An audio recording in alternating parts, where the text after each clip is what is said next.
Hi అండి. కొన్నిసార్లు chicken marinate చేసే టైం ఉండదు. అలాగని చికెన్ గ్రేవీ కోసం ఏదన్నా పేస్ట్ గ్రైండ్ చేసి వేద్దామన్నా టైం సరిపోదు. అప్పుడప్పుడు హడావిడిగా వండుతూ ఉంటాం కదా! అలాంటప్పుడు కూడా ఇలాంటి చికెన్ గ్రేవీతో చికెన్ కర్రీ ఎలా ప్రిపేర్ చేసుకోవాలో చెప్తాను.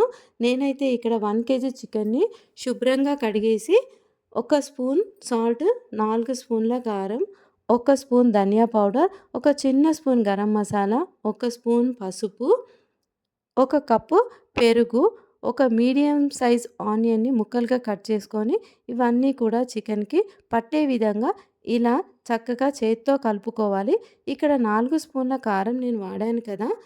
కొంతమంది కారం ఎక్కువగా తినేవాళ్ళుంటారు. అలాంటప్పుడు మనం కర్రీ ప్రిపేర్ చేస్తున్నప్పుడు కొంచెం యాడ్ చేసుకోవచ్చు. ఇవన్నీ కూడా కలిపేసి మూత పెట్టి పక్కన పెట్టేసుకొని, స్టవ్ వెలిగించి కడాయి పెట్టి ఆయిల్ హీట్ అయిన తర్వాత ఒక 2 బిర్యానాకులు, డ్రై మసాలాలు, లవంగా, ఇలాచి, చిన్న దాల్చీని ముక్క, షాయి జీరా ఇవన్నీ కూడా వేసేసి, ఒక చిన్న బండ పువ్వు వేసేసి, కట్ చేసి పెట్టుకున్న 2 మీడియం సైజు ఆనియన్ ముక్కలు వేసేసి, ఇవన్నీ కూడా మంచి గోల్డెన్ బ్రౌన్ కలర్ వచ్చేంత వరకు వేయించిన తర్వాత, ఒక 8 పచ్చిమిర్చి కట్ చేసుకున్న ముక్కలు వేసేసి, ఒక్క స్పూను ఫ్రెష్ అల్లం వెల్లుల్లి పేస్ట్ కూడా వేసేసి, ఇవంతా పచ్చి వాసన పోయేంత వరకు వేయించుకోవాలి. కొంచెం పుదీనా కూడా యాడ్ చేసేసి, మనము కలిపి పెట్టుకున్న చికెన్ ఏదైతే ఉందో ఇదంతా కూడా కడాయిలోకి షిఫ్ట్ చేసుకోవాలి. ఒక 2 నిమిషాల పాటు ఇదంతా కూడా చికెన్ కలపాలి. మన ఛానల్‌ని ఫస్ట్ టైమ్ చూస్తున్న వాళ్ళైతే ప్లీజ్ సబ్స్క్రైబ్ చేయండి. మన వీడియోస్ నచ్చితే లైక్ చేయండి. మీ ఫ్రెండ్స్ అండ్ ఫ్యామిలీ మెంబర్స్‌కి షేర్ చేయండి.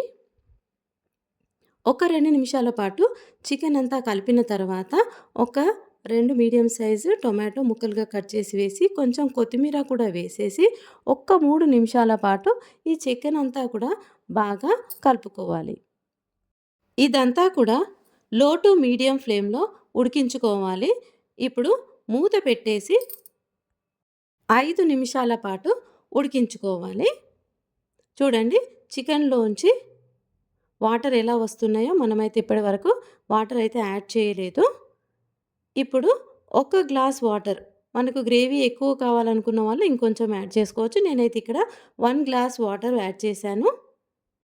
వాటర్ యాడ్ చేసిన తర్వాత ఇప్పుడు కారం, సాల్ట్ ఒక్కసారి చెక్ చేసుకొని, మనకు ఇంకా కావాలంటే కారం గానీ, సాల్ట్ గానీ టేస్ట్‌కి సరిపడా యాడ్ చేసుకోవచ్చు. ఇప్పుడు కొంచెం గరం మసాలా, కొంచెం కట్ చేసి పెట్టుకున్న కొత్తిమీర కూడా వేసేసి, చికెన్ అంతా కలిపేసి ఒక్క 5 మినిట్స్ పాటు లో ఫ్లేమ్‌లో ఉడికించుకుంటే మన చికెన్ అయితే రెడీ అయిపోతుంది. చికెన్ అయితే చాలా సాఫ్ట్‌గా ఉడికిపోతుంది. ఇలాంటి చిన్న చిన్న టిప్స్ ఫాలో అవుతూ చికెన్ కర్రీని అయితే ప్రిపేర్ చేసుకోవచ్చు. Thanks for watching.